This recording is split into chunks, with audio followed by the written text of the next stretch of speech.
那看到嘉义太保昨暗一间家厝啊火烧，都伫遮大个一口罩，7个人其中老母甲2个后生不幸死亡。老爸带查某囝逃出来时阵有小烫伤，还佫有另外2个查某囝是拄好无伫厝里无代志。官府表示，这口罩是伫咧名单内底计收入好，已经有派社工去斗3工啊。目前这3个查某囡仔是拢交予因的亲情咧照顾。原来发生火烧厝的原因，无排除人为的因素。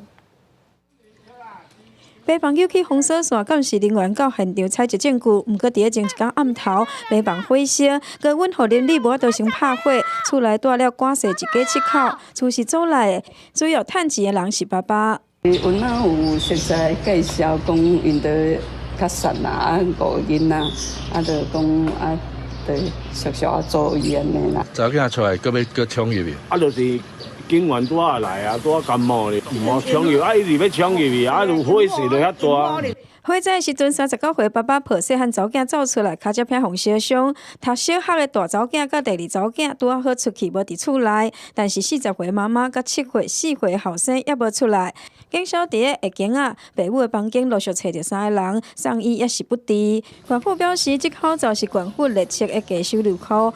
有5名未成年的儿童，第一时间已经请社工来协助，3名查某囝先用家属来代替照顾。他们只知道爸爸妈妈，爸爸在医院，那现在还不是很完整的了解现在的状态。我们还在想说要怎么跟他沟通。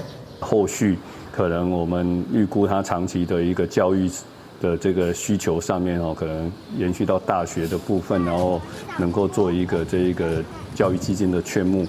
囡仔所读的学校讲已经甲公所分工，双重家庭的救助由公所协助，学生教育照顾则是由学校开设的专户来募款，希望当募到200万。初步了解，爸爸的伤势稳定，持续咧观察。